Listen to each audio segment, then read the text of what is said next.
con la grabación. Yo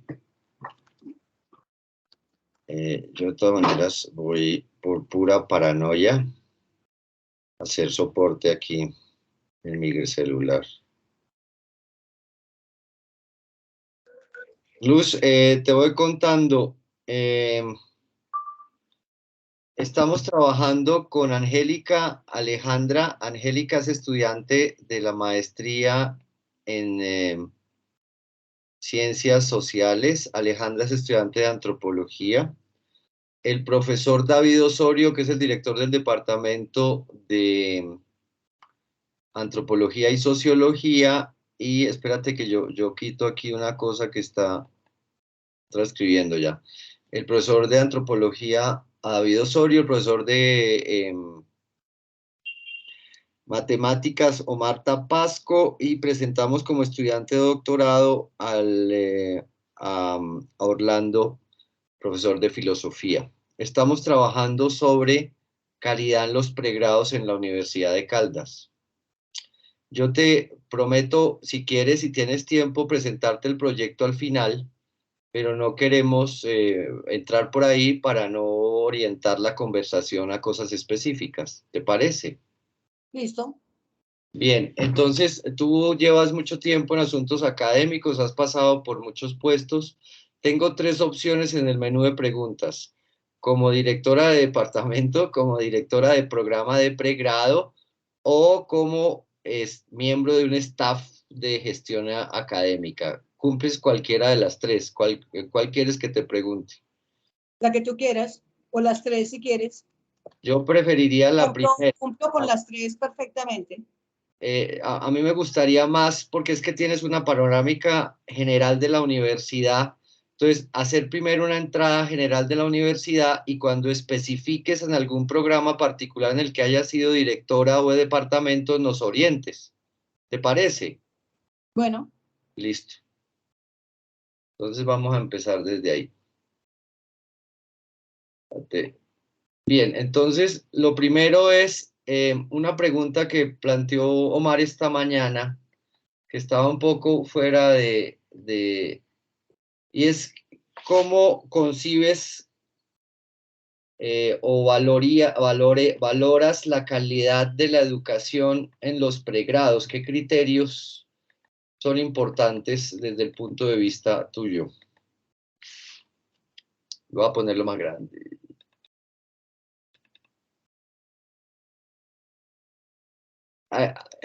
¿Te refieres a, o sea, cuando dices ahí institucional, te refieres a los programas? Porque es que institucional No, es más grande que los programas. yo prefiero quitar institucional de los programas. No nos estamos refiriendo a la calidad de la institución, que es un poco más conjunta, sino de los programas.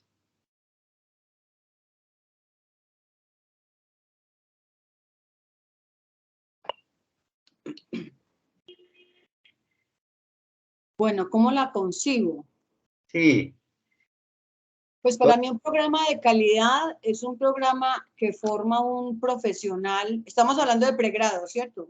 Básicamente no nos estamos dirigiendo ni a posgrado ni a otras. Listo, entonces para mí es un programa que forma un estudiante en una profesión que le permite desempeñarse adecuadamente en el campo laboral de acuerdo a las necesidades sociales, no de la empresa, sino sociales, en la búsqueda de una transformación de un logro de justicia social, paz, tranquilidad, no sé ni cómo decirlo, yo diría que justicia social, es decir, un profesional que pueda desempeñarse en su campo específico, pero que en ese desempeño él logre que esa sociedad sea más justa. Creo que eso mostraría un programa de calidad. Bien, ¿tú has sido directora de algún pregrado? Sí, de medicina. Y esta pregunta específica a medicina, ¿crees que se está logrando No, esa promesa? no. ¿Por qué?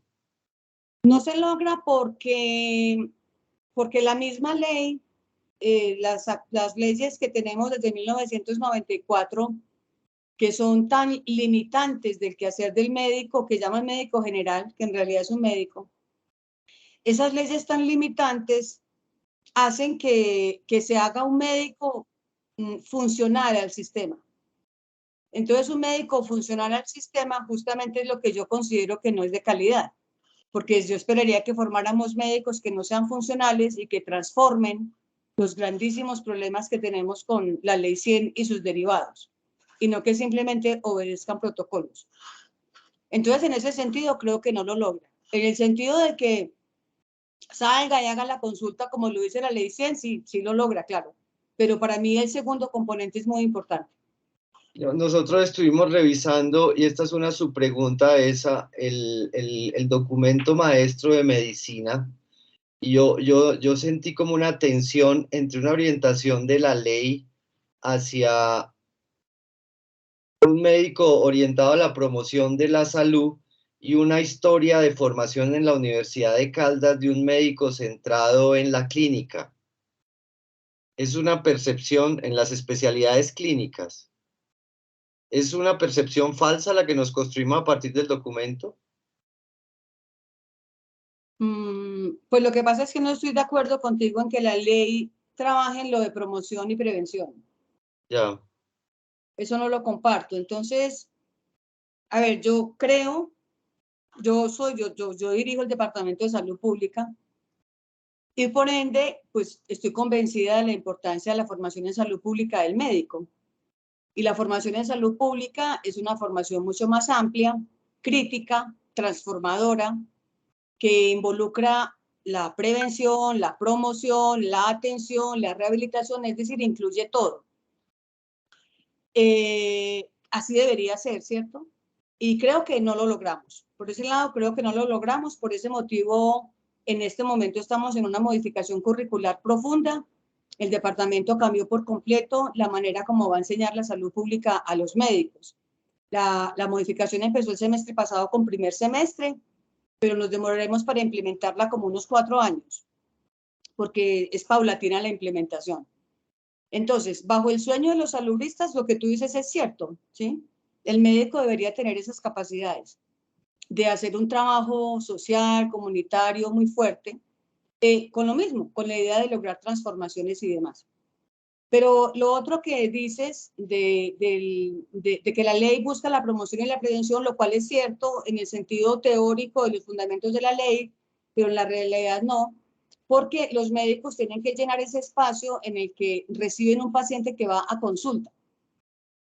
Entonces, aunque puede ser cierto que la promoción de la salud y la prevención de la enfermedad, intervenir ahí, puede lograr que se reduzca el nivel de consultas o el nivel de gravedad, no significa que se eliminen.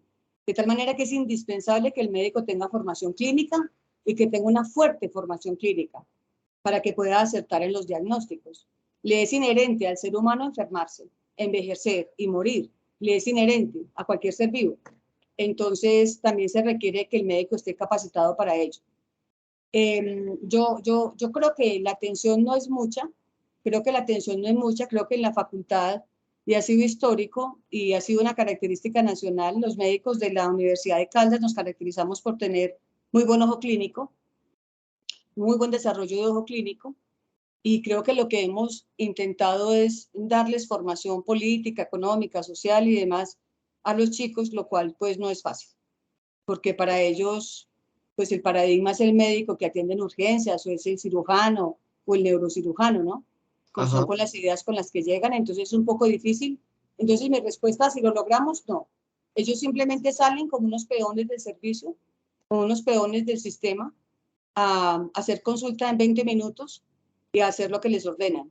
Conclusión, para mí no son buenos médicos, los que salen desde 1990 y punta.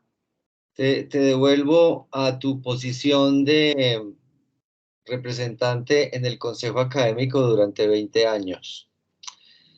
Es una Yo no he exageración. sido representante de 20 años en el académico, Es una exageración mía, pero simplemente... pero grandísima.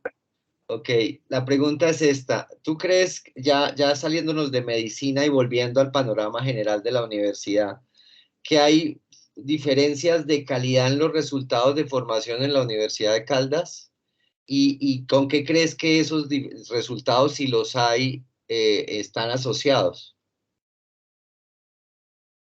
¿Te refieres a dentro de un programa o entre programa y programa? Entre programa y programa. Hay 30 pregrados, 29 estamos revisando. Sí. Sí.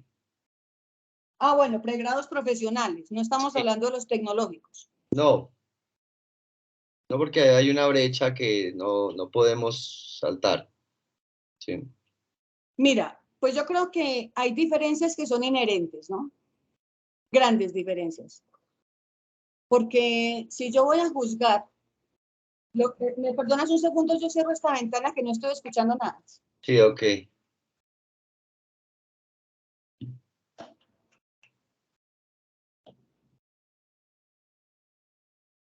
Listo. Por ejemplo, si yo estoy formando un filósofo, un profesional en filosofía, la meta seguramente será muy distinta a si yo estoy formando un ingeniero de alimentos. En tanto, ese profesional de filosofía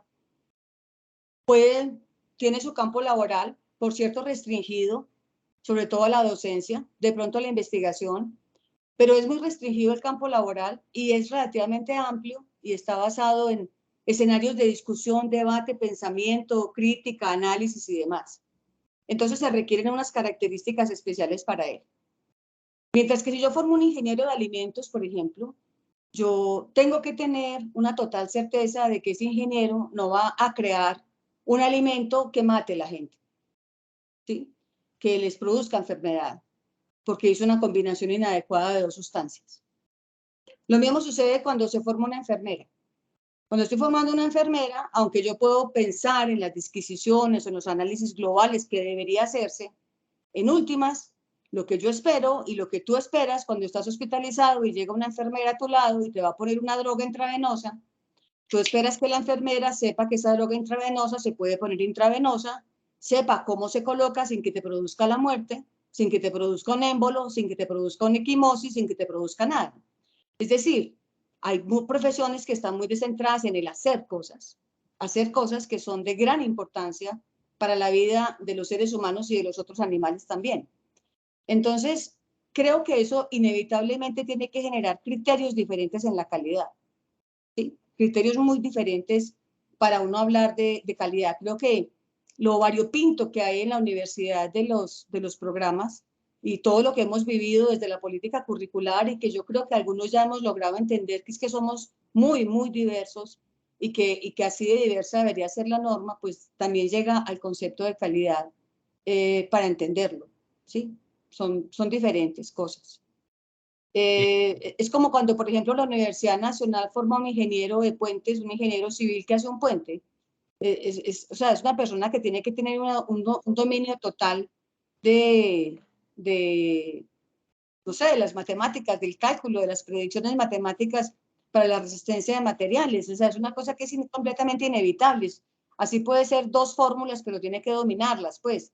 En cambio, el profesor de filosofía no. El profesor de filosofía no necesita una cosa tan terriblemente exacta, porque el profesor de filosofía, pues puede que se genere un problema importante si la gente confunde, no sé, a Kant con otro, no sé, pues qué pueda pasar, pero pues en realidad si a un ingeniero se le cae el puente, pues eso genera muertes y una gran pérdida económica y un proceso social bastante grave, que puede ser bastante grave. Entonces, creo que hay que evaluar mucho desde el qué hacer, ver las diferencias en el qué hacer para poder de ahí dilucidar las características de la calidad. Ok, no, una cosa que omití decirte es que no son muchas preguntas, son solo 6. Ah, perfecto. Ok. No tengo ningún problema. Tú sabes que para mí este tema es completamente apasionante. Bien, va el segundo. Entonces dice, entre los factores asociados a las diferencias de calidad en los pregrados, algunos son externos o anteriores a la universidad, por ejemplo, las diferencias de habilitación de los estudiantes por la selección otros son propios de la capacidad de selección de los programas y otros dependen de la institución. A nosotros nos interesa específicamente trabajar los de la institución, para no volver a una sociología de las desigualdades y seguirle echando la culpa a la estructura, pues que sigue siendo muy importante, pero pues, digamos, ese no es el asunto en el que queremos poner en foco ahora. Entonces, nos interesa profundizar digamos, en los factores que dependen de la institución, sobre los cuales podríamos hacer política y utilizar y organizar algo. Entonces, no sé si puedas enunciar algunos factores o responsabilidades de la institución que afecten positivo o negativamente la calidad de los pregrados y decir cómo afectan o que son responsabilidad de la institución. Responsabilidad. ¿Responsabilidad directa o también indirecta? Cual la que quieras, simplemente nos dices cuál, cómo la Ya, consideras. perfecto. Bueno, entonces voy a empezar como por las indirectas. Yo las llamaría indirectas. O sea, yo creo que la universidad, de manera indirecta y compensando los graves problemas sociales que tiene el país, la universidad por financiación estatal, que así está previsto, tiene que dedicar unos recursos a buscar nivelar en cuanto a necesidades básicas insatisfechas a los estudiantes. Yo estoy llamando aquí necesidades básicas insatisfechas, pues más allá de las que miden la pobreza, estoy midiendo la posibilidad de que coman, de que tengan un libro, un cuaderno, ese tipo de cosas, es decir, lo que puede hacer bienestar, las becas, las monitorías, ese tipo de cosas, los soportes. Entonces yo creo que desde la perspectiva, aunque es un factor externo, tenemos unas grandes desigualdades en los estudiantes, tenemos unos chicos que llegan con toda su vida solucionada, inclusive para futuro, y tenemos unos chicos que están en el proceso de solucionar su vida, inclusive de mantener a sus padres y demás mientras estudian. Entonces, yo creo que lo que se requiere en ese punto, aunque no sea directamente misional de la universidad, se requiere un gran aporte, muy bien focalizado para los estudiantes que requieren unas condiciones básicas para poder estar bien, ¿sí? O sea, perdóname, yo traduzco si estoy entendiendo. Digamos que habría como una posibilidad de mejora en tanto la universidad sea más sensible y más eficiente en confrontar los déficits, las diferencias no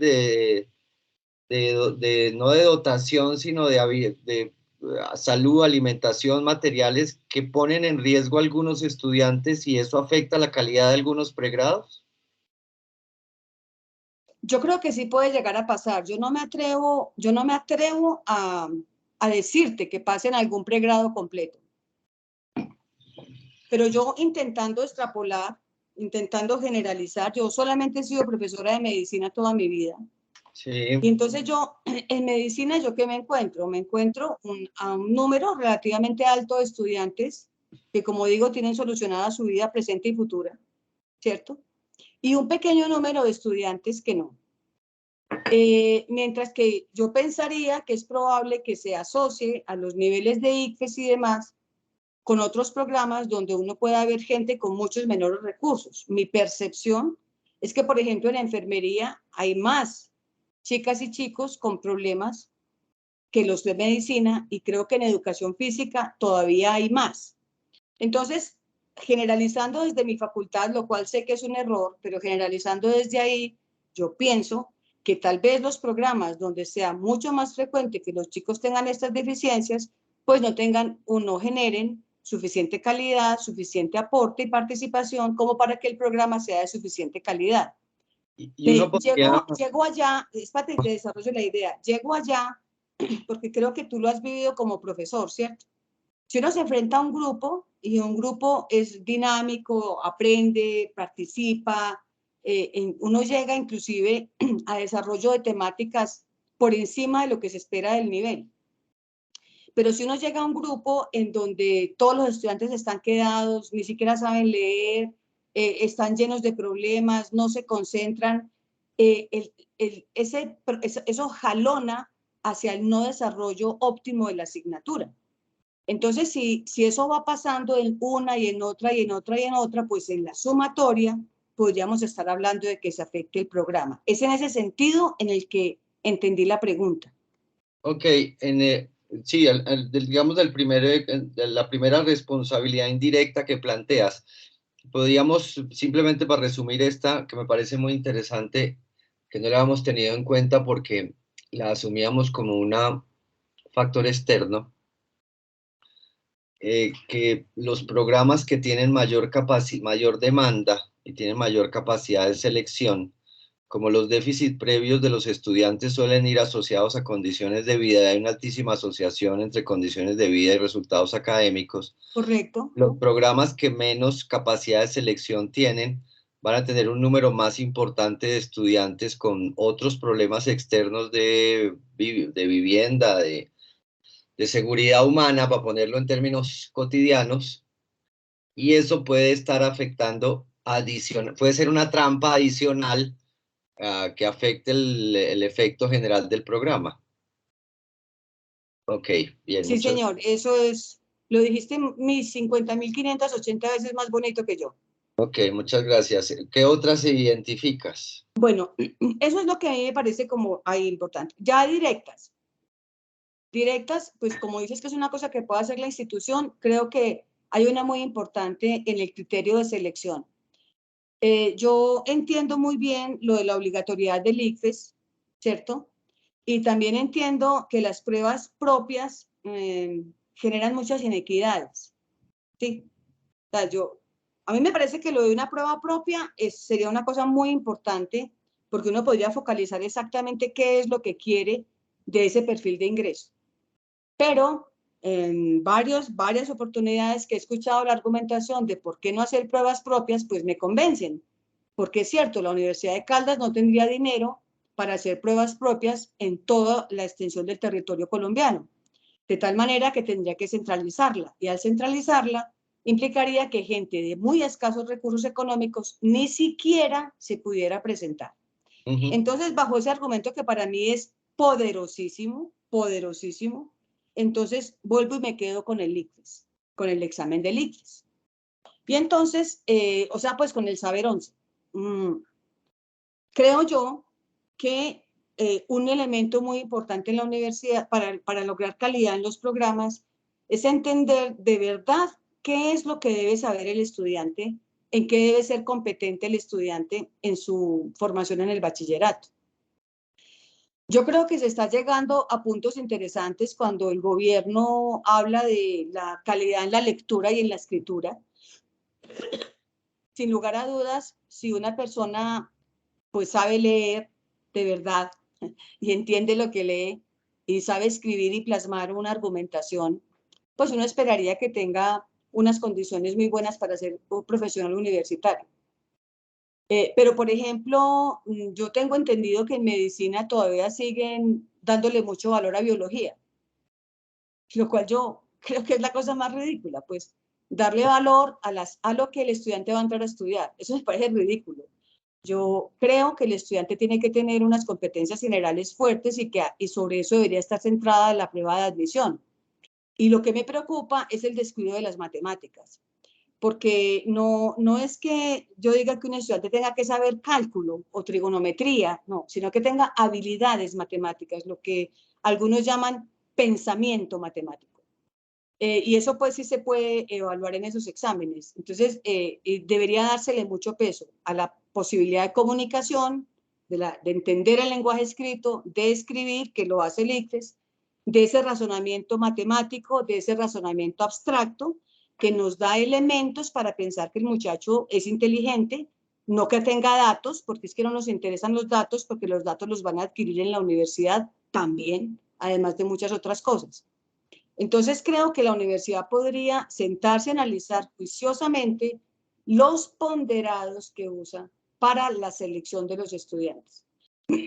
Yo creo que yo esto lo he discutido por ahí, no sé cuántas, como yo formo parte del inventario de la universidad, pues yo he hablado en 1000 oportunidades de esto, y todo el mundo dice que es que como a mí me gustan las matemáticas, quiero que todo el mundo sea matemático, y eso no es cierto. Eso no es cierto. Yo lo que estoy diciendo es que tenga pensamiento matemático, porque eso muestra grandes capacidades de entendimiento, análisis y asociación que pueda tener el estudiante y sería un muy buen criterio de ingreso. Entonces, sería eso. La primera directa sería intervenir sobre el ingreso. Nosotros pensamos sobre los ponderados, pero que son muy intuitivos, que no tienen una justificación teórica, pues empírica ni evidencia de que eso es lo que le sirve a un estudiante de medicina o eso es lo que le sirve a un estudiante de derecho, o en fin, pero pues ya podemos profundizar luego sobre eso. Siguiente. Pero además, yo no sé, lo que pasa es que tal vez todos juzgamos por nuestra propia historia, ¿cierto? Yo estudié ingeniería eléctrica. Cuando yo terminé mi bachillerato, no pasé a medicina. En esa época pasar a medicina era casi imposible porque se pasaba por entrevista, no por rendimiento, sino por entrevista. Y pues yo Sepúlveda, imagínate apellido de que nada. Fue muy difícil. Me demoré año y medio para pasar. Pero sí pasé a la Universidad Nacional y estudié ingeniería eléctrica 3 semestres. Y recuerdo perfectamente mi primera clase de matemáticas. La primera clase, el profesor dijo, bueno, ustedes cómo les fue en álgebra. No, pues imagínate, todos éramos sobrados en álgebra, en cálculo, La clase todos. de álgebra lineal, la misma que me echó a mí también de ingeniería eléctrica. Éramos de todo. Y nos dijo, bueno, muy bien, entonces en este instante ustedes van a olvidar todo lo que aprendieron y ahora sí van a aprender matemáticas de verdad. Y es verdad, aprendimos matemáticas de verdad. Y quitamos un montón de preconceptos totalmente erróneos que habíamos aprendido en bachillerato. Lo mismo aplica con los demás conocimientos. ¿Cómo va a ser lo mismo la biología que ven los mucharejos, que además es integrada, revuelta, vuelta a nada, por allá en bachillerato? ¿Cómo va a ser eso indispensable para que un muchacho sea médico? Eso no tiene nada que ver. El muchacho llega a ver biología y es un mundo completamente nuevo que nada que ver con lo que le enseñaron en bachillerato. Entonces no tiene sentido. Esa intuición, para mí, es completamente errónea. Ok. Bueno, ese sería uno. Otro punto institucional, digamos que esto viene de un sueño muy viejo. Cuando hicimos el libro de procesos y procedimientos de la Universidad de Caldas en 2001, con Tulio Marulanda y con Germán Gabriel Corredor. Nosotros por allá, por esa época, imagínate, prehistoria ya, concluimos que la mejor alternativa para la universidad sería, bueno, además de que tenemos una propuesta de admisión, tenemos toda una propuesta pues muy distinta para todo, pero sin pensar en ella, sino cosas aplicables a la realidad, teníamos lo de ese posible semestre cero. Un semestre cero pensado en darle oportunidad a quienes la necesitan para nivelarse. Porque pues siempre nos preocupó mucho. Obviamente teníamos el problema de que los tres, pues Germán Gabriel, profesor de veterinaria, Tulio y yo, profesores de medicina, pues el problema de esa sensación de que siempre teníamos estudiantes de colegios hiper, super privados, niños hiper, super conocedores de todo, y un pequeño grupo de niños y niñas o estudiantes pues con muy pocas oportunidades, ¿cierto? Y los otros les llevaban ventaja pues por las oportunidades que habían tenido. Entonces siempre pensamos en esa posibilidad de un semestre, de una posibilidad de estudio universitario, estudios universitarios de un semestre, para trabajar lectura, escritura, razonamiento lógico, razonamiento matemático, argumentación, es decir, unas 4 o 5 cosas muy importantes para cualquier ciudadano y que sirvieran para nivelar, de tal manera que el estudiante pudiera hacerlo y luego entrar a estudiar. No pues que ahí ya estuviera estudiando, sino que la universidad ofreciera algo así para poder generar esa nivelación, porque sabemos de las grandes desigualdades formativas que hay en nuestro país, ¿sí? Pensamos que esa era una opción y yo sigo pensando que habría que recontextualizarla, pero podría ser una buena oportunidad, que no sea esto que están haciendo hoy en día de prepararlos para el examen Saber 11, esa no es la intencionalidad. La intencionalidad era que en realidad aprendieran, porque un ciudadano cualquiera, si no vaya a ser universitario, si tiene una lectura crítica, eso es maravilloso, así no vaya a ser profesional universitario. Es una cosa que se le aporta a ese ciudadano, es decir, se le aporta a ese país. Un ciudadano que tenga razonamiento lógico, que tenga razonamiento matemático, es un aporte al país, entre o no entre a la universidad. Entonces siempre pensábamos en eso, como en una posibilidad para todos los bachilleres que se graduaran, o sea, una cosa, un curso, unos cursos, muchos cursos abiertos para que pudiera darse esa posibilidad de nivelación y que luego la competencia fuera un poquito más pareja. Esa sería pues como otra directa en la universidad, como responsabilidad de la universidad. De nivelación y de preparación, una prepa avanzada. Sí, sí, sí, sin necesidad de que sea obligatoria, ¿no? Pues porque hay chicos que no la necesitan. Sí, que vienen volados y que eso va a ser una pérdida de tiempo. Sí, hay chicos que no la necesitan, pero también hay muchas formas de identificar quién la necesita y quién no la necesita, ¿no? Siempre y cuando las cosas se hagan pues bajo el rigor académico, el compromiso social con el país y demás, ¿cierto? Ese podría ser un pequeño complemento y es que no utilizamos las pruebas de entrada, solo las utilizamos para seleccionar, pero no para diagnosticar de deficiencias previas. Es Correcto, decir, ok, correcto. Sí, porque es que lo otro que es lo que debería pasar es que en realidad la educación básica y media debería ser mejor.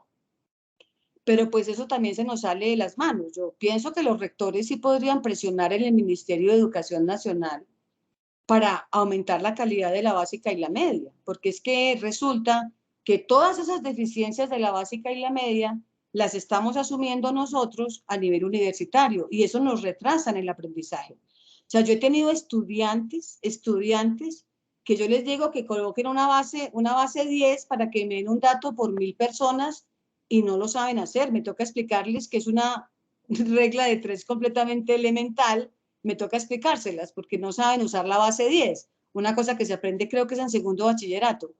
Entonces, me parece a mí, pues la universidad sí podría presionar un poquito para mejorar la calidad de la básica y la media, pero pues como eso se ve tan lejano, aunque yo pues en este gobierno estoy terriblemente optimista, como se ve tan lejano, pues al menos buscar esa alternativa de ese nivelatorio, digámoslo así. Porque lo que se hizo con el gobierno pasado, yo no lo comparto mucho y es que para mejorar la calidad, entonces los volvieron técnicos. Entonces, para que sean mejores, entonces, mientras hace el bachillerato, también estudia una carrera técnica de un año. Pues yo no sé qué tanto si eso logre realmente calidad o eso logre mano de obra barata. Sí, creo que serían elementos para discutir. ok. Bueno, otra cosa ya es en la rigurosidad de las asignaturas, ¿no? Yo creo que nosotros tenemos serias deficiencias desde que se construyó el concepto de crédito académico y la responsabilidad del estudiante de su aprendizaje. Creo que tenemos muchos problemas para entender las diferencias que debería haber entre un estudiante de primer semestre y un estudiante de último semestre en cuanto a su capacidad de autoaprendizaje. El problema es que cuando uno empieza a hablar de temas de autoaprendizaje y de probablemente darle más responsabilidades al estudiante y que el profesor planee lecturas previas, planee talleres y más cosas que puedan, digamos, ocuparle al estudiante el tiempo no presencial, pues los profesores por un lado dicen que es mucho trabajo u otros dicen que lo que se está haciendo es eliminar al profesor del proceso formativo y entonces que los ocasionales se van a quedar sin trabajo, ese tipo de cosas, ¿cierto? Y eso impide un desarrollo de la academia de manera más rigurosa, me parece a mí. Entonces, uno, en términos generales, uno habla con los estudiantes y le dice, bueno, mira, esta materia es de 4 créditos, tú en realidad cuánto tiempo le dedicas en tu casa y no le dedican nada. En realidad los chicos van a clase y si acaso estudian para el examen. Yo no estoy diciendo que en todos los casos, pero en muchas sí. Creo que los profesores no logramos interiorizar lo que es el trabajo independiente y los chicos tampoco lo lograron y creo que nosotros no trabajamos en planear el trabajo independiente del estudiante con un rigor, con una disciplina que le permita ir aprendiendo la asignatura. Los chicos siguen estudiando para cada parcial la noche anterior y ya. Y eso no conduce a una buena calidad, creo yo que no conduce porque se aprende para el examen y no se aprende para la vida profesional y para la vida personal. Entonces, creo que la distribución por créditos es errónea No, creo que no todos los profesores hicieron el taller de manera juiciosa cuando pasamos de horas a créditos. Creo que hay asignaturas que hipertrofian la presencialidad y creo que hay asignaturas en las que se requeriría más presencialidad. En tanto, los chiquillos de los primeros semestres, creo yo, requieren mayor apoyo que los de últimos semestres, mayor apoyo directo del profesor que los de último. Entonces, yo creo que el concepto de crédito y la manera de que opere el crédito en la universidad debería ser analizado de una manera detallada de acuerdo a las edades de los estudiantes y a los momentos formativos de los mismos. Pero también sé que llegar a una cosa de esas implicaría, pues, podría verse poco popular y creo que es probable que sea difícil que una administración lo utilice. Por el otro lado, es una cosa de la cual sí estoy completamente convencida, es que esta lógica que manejamos en la evaluación, nosotros para el pregrado consideramos que la nota aprobatoria es 3. Bien sea que nosotros trabajemos por competencias, por objetivos de aprendizaje, por resultados de aprendizaje, el nombre o la moda que quieras darle, lo que quieras darle, eso se traduce en la mayoría de las asignaturas a exámenes orales o escritos, pero exámenes al fin y al cabo, momentos de calificación. Y la calificación tiene que dar cuenta para el estudiante de que apropió esos objetivos, esos aprendizajes o esas competencias en un 60%. Entonces, si cuando yo formulo un programa, yo digo, el estudiante tiene que saber estas 5 cosas en mi asignatura, por decir algo, bueno, estas 10, tiene que saber estas 10 cosas, pero el estudiante sabiendo 6, saca 3 sabiendo 6, pues en realidad yo tengo un ideal de egresado de calidad, pero estoy generando un egresado del 60%. Entonces, ese es el problema que tiene la evaluación. Pero por otro lado, también entiendo lo que significa subir la evaluación. Yo creo que debería ser por lo menos un 370 para que fuera aprobatorio o siquiera un 350 para que estuviéramos hablando del 70% o el 78%, ¿cierto? Pero pues eso tendría sus problemas, porque es que como estamos con seres humanos, los profesores somos bastante extraños. Algunos en realidad no entienden esta situación, nunca ponen un 5 y cosas de esas. Pero creo que nosotros desde que empezamos a pensar en un programa académico y damos que la nota es 3, o sea, el 60% de los objetivos, de las competencias o de los aprendizajes, ya estamos propiciando generar un profesional de calidad intermedia y por ende un programa de calidad intermedia. Ok. No quiero, digamos que yo siento aquí, voy a anotar en mi hoja, como profesor que soy, que nos falta muchísima formación en términos de, por ejemplo, de una cosa tan trascendental como la evaluación. Somos muy, a volver a utilizar la palabra anterior, intuitivos, empíricos, ¿sí? Respecto. Pero no solamente eso, Juan Manuel, porque la universidad tiene notas sumatorias, es decir, desde el reglamento son sumatorias. Y si uno hablara desde la teoría del aprendizaje, eso no se suma nunca.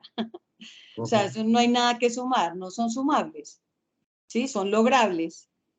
Entonces, pero si tú dices, no, listo, entonces el profesor al final del semestre dice si pasas o no pasas, empieza el problema. Yo no soy capaz de hacerlo bien hecho si tengo 48 estudiantes.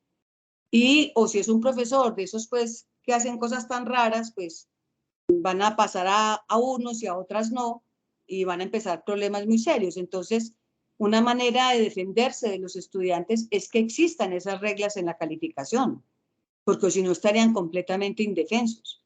Entonces, en un mundo ideal la cosa sería distinta, pero creo que hay que buscar un punto intermedio y por eso yo me atrevería a decir que tal vez serviría subir un poquito el nivel de exigencia, siquiera 350, ¿sí? Entendiendo las limitaciones, o sea, soñando con una evaluación completamente diferente. Pero una evaluación completamente diferente implicaría que sea personalizada y que sea personalizada implica que no podemos hacerlo con grupos de 48 estudiantes. Y tener grupos de 5 estudiantes, eso no pasa, no tenemos dinero, no, el país no tiene dinero para eso. El país privilegia otras cosas, tener, digamos, más fusiles. Bueno, yo no sé qué irá a hacer Petro, espero que no, pero espero que cambie de prioridades, pero hasta el momento la cosa es así. Ok. ¿Identificas algún otro factor? La calidad de los profesores.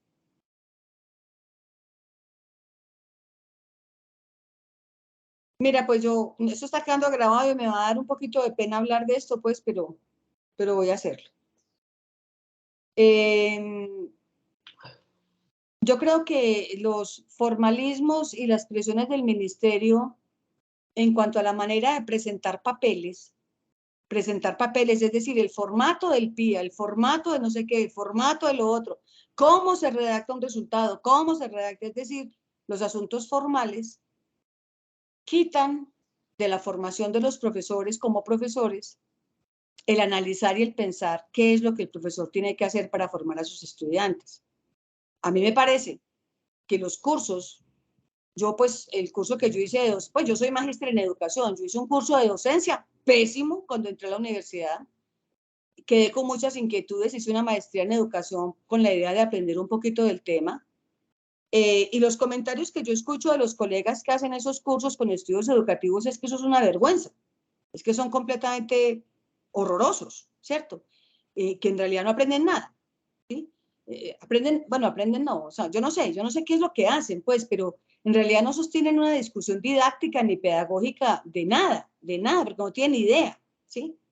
Digamos, cuando estuvo de moda lo de competencias, el curso que les dieron estuvo enfocado a montar un PIA por competencias y toda la discusión era cómo se redacta una competencia que no te quede redactada como un objetivo. Pues eso es una formalidad de una corriente.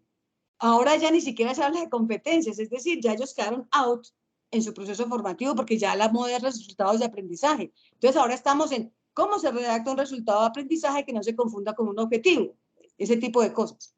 Pero no el trasfondo del acto pedagógico que es tan interesante, tan bonito. Y creo que eso no se logra. Entonces, y lo mismo que tú dices, ni siquiera, yo no sé si tú recuerdas el curso que te dieron cuando empezaste a ser profesor. No, ya ¿Qué no me tanto te acuerdo. enseñaron de evaluar, de diferentes tipos de evaluación? ¿Qué implica evaluar? ¿Qué implica calificar?